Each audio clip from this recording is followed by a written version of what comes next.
after these two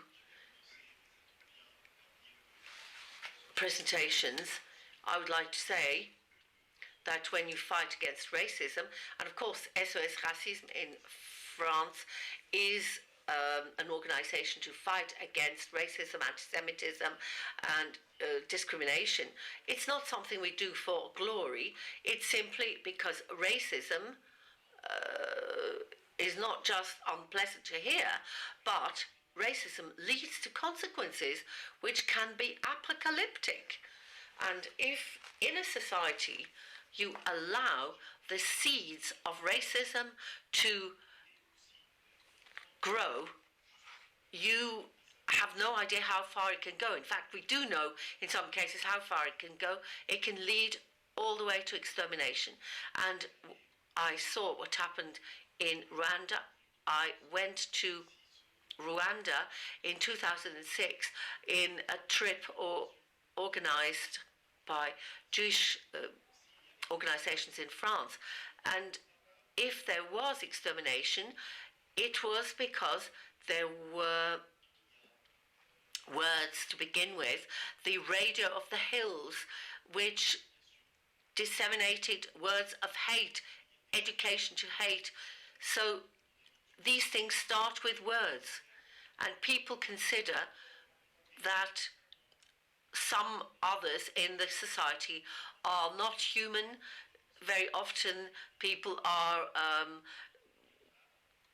called all kinds of animal names. The Jews were called rats, the Tutsis were called cockroaches, and so on.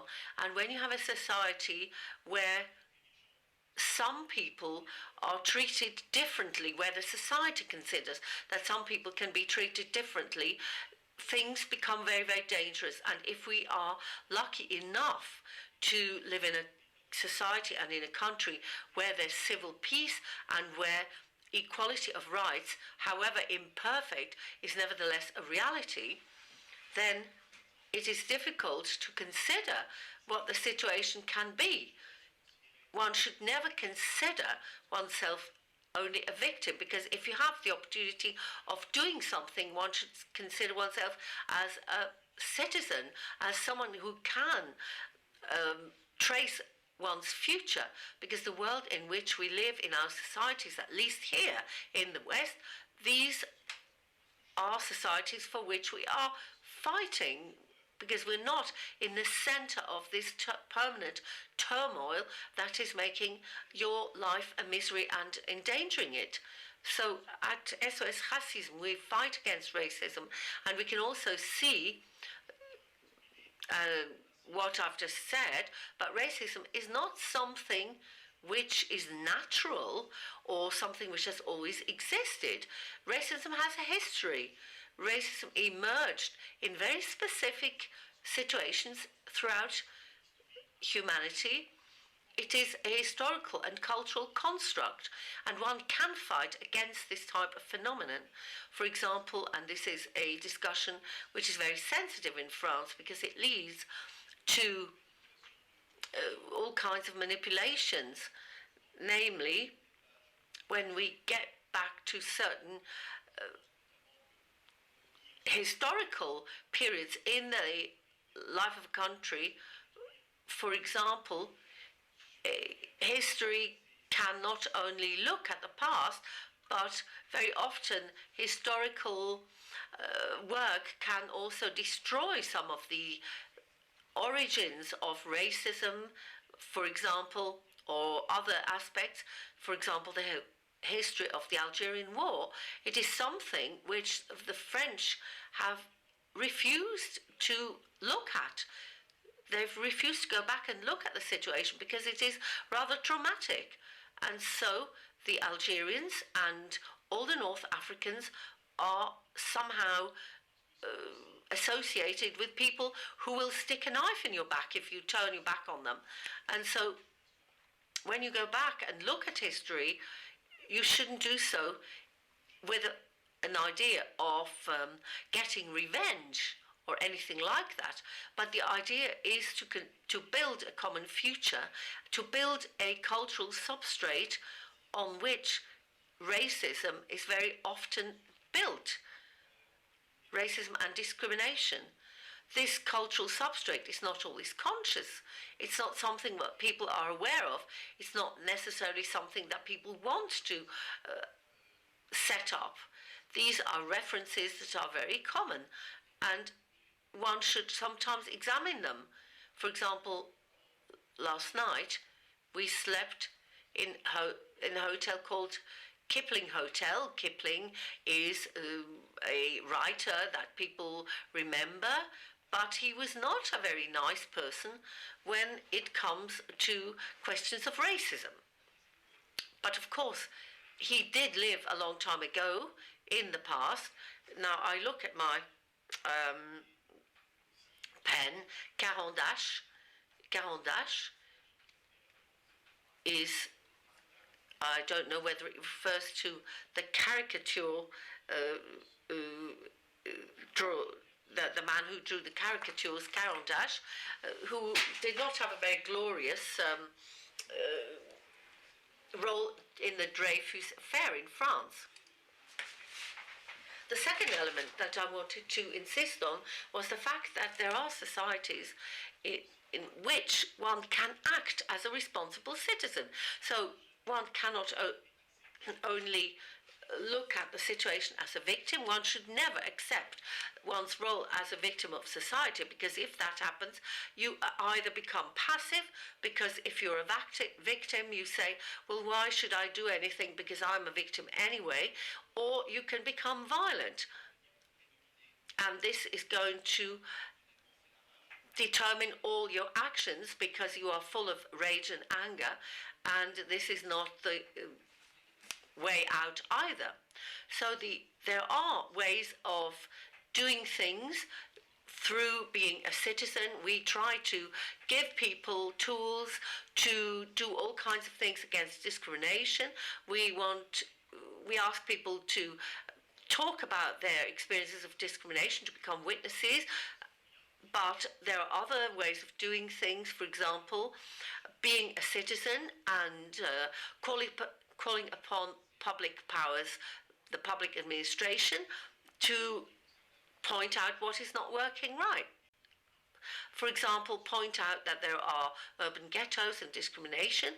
This shows clearly that the public administration and public powers did not do what they should have done.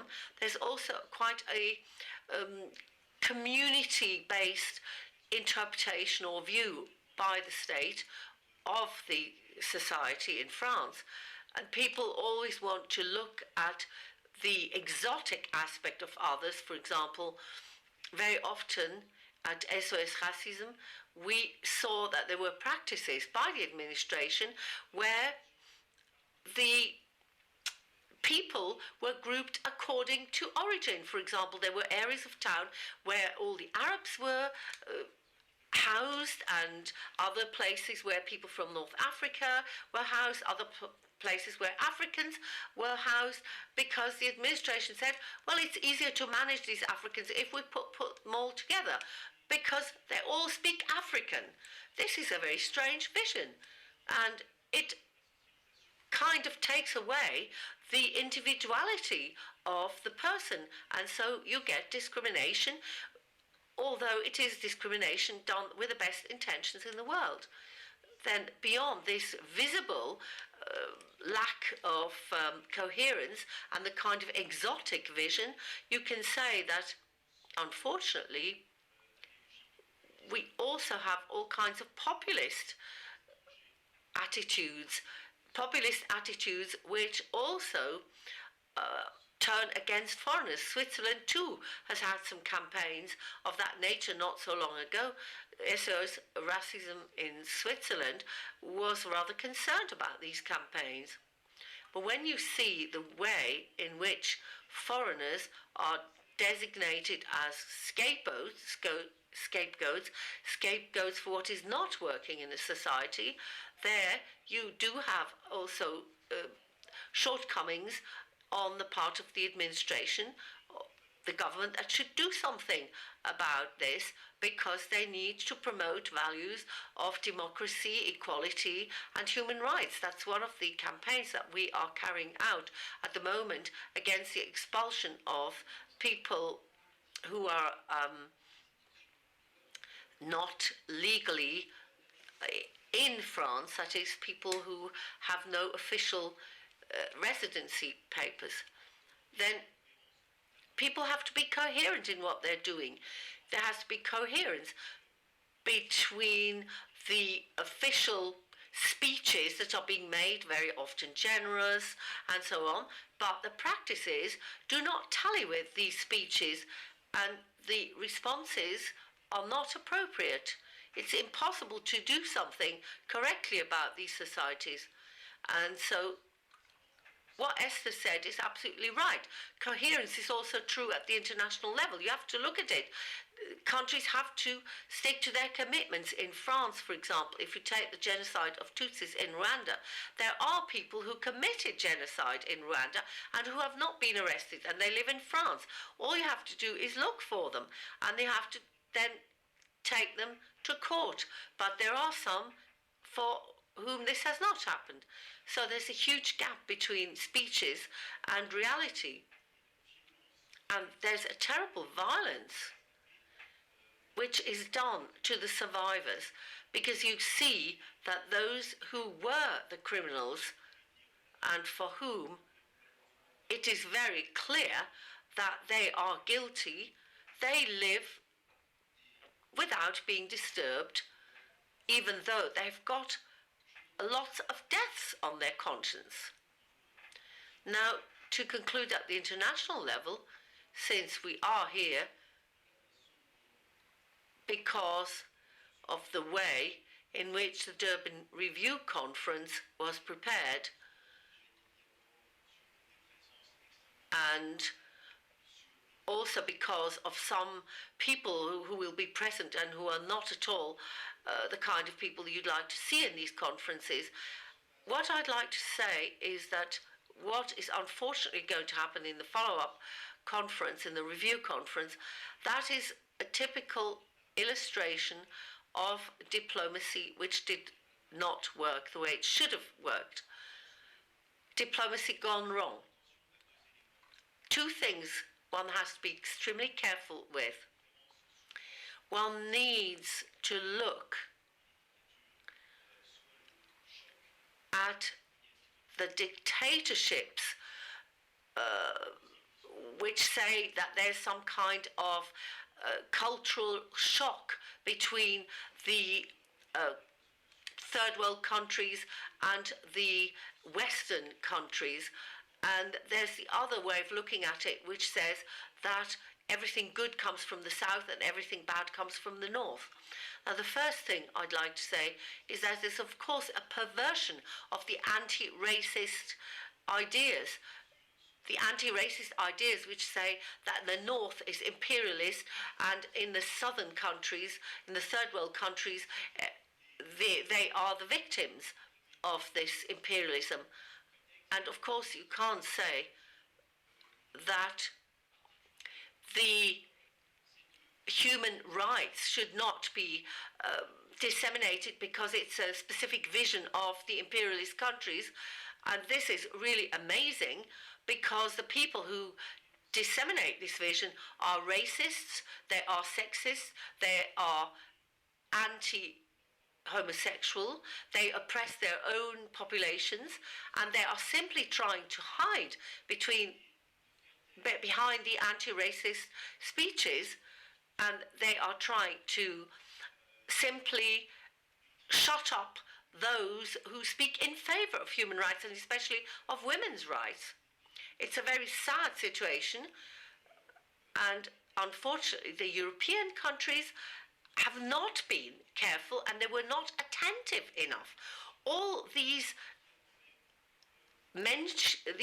instances where the so-called Islamophobia was mentioned, they wanted to simply shift the whole discussion, because when you talk about Islamophobia, very quickly you get to the hatred of religion, and you get to the right of criticism of religions. In other words, people try to remove this right.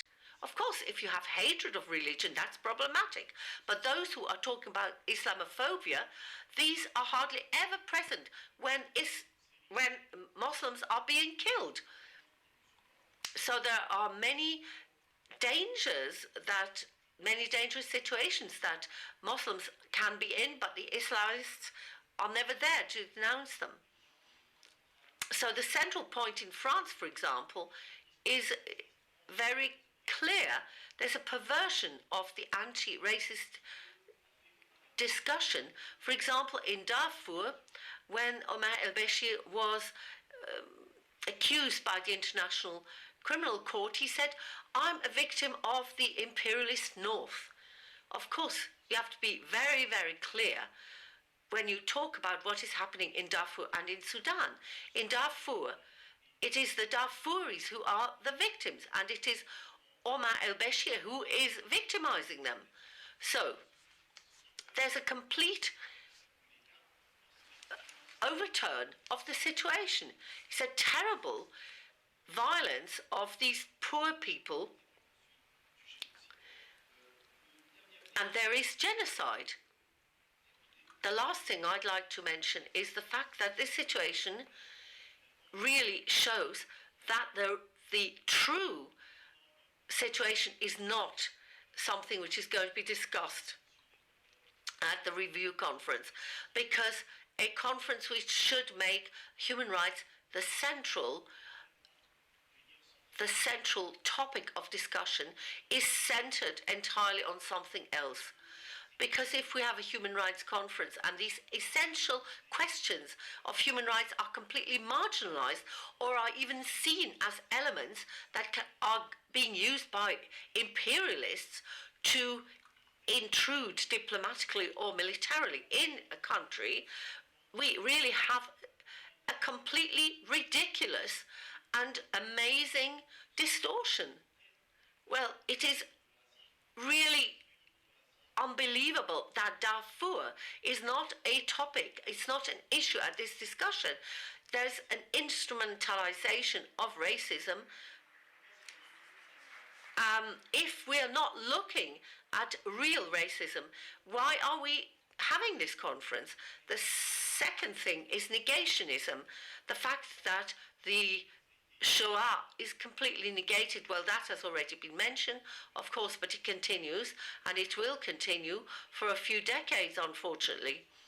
But when you look at the question of Rwanda, there is even a negation of the genocide in Rwanda. There is a journalist who has written a book denying the reality of the Tutsi genocide, or at least he is giving a vision which is extremely complex of this situation, and the conclusions are that this is not really a genocide, it's not quite as clear as that, and so on.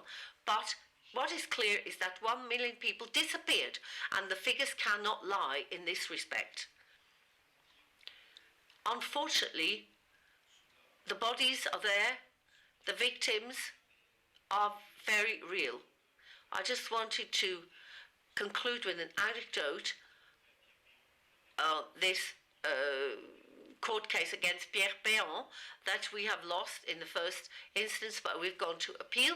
Not only is Pierre Péan negating the genocide, but he also asked Colonel Regardet to say, when he was in the witness box, he said that the genocide, the alleged genocide, like all genocide, is the fruit of a great injustice. The fruit of a great injustice. In other words, if the Hutu had not been oppressed by the Tutsis, they wouldn't have had to kill the Tutsis. Well, when you have that kind of argument, unfortunately, all too often heard, then a conference against racism must discuss this kind of thing and must condemn firmly this kind of negationism which exists in relation to genocide. Even with regard to Darfur, people are negating the genocide. Things are happening practically under the eyes of the cameras of the world, and nobody is acknowledging the destruction of human beings that is taking place. So this question of negationism not only harms the victims, but it should at least allow other genocides from being prevented in the future. Now, if this is not something which is being discussed at the Darfur Review, at the Durban Review Conference, then the Durban Review Conference has absolutely no meaning. And we can't expect very much of this conference. I hope that our voices will be heard nevertheless. And what is happening in terms of killing and destruction of human lives throughout the world, well, the civil society should mobilize a little bit more. What is really striking is that people never say this. But what is happening in Darfur has been going on for 6 years, and nobody says anything. In terms of France, for example, in the Darfur Collective, I can say that the civil society is simply not present when we are talking about genocide in Darfur. If we really want to do something about what is happening there, we are also responsible. We need to do something. We need to mobilize around these questions. Thank you very much.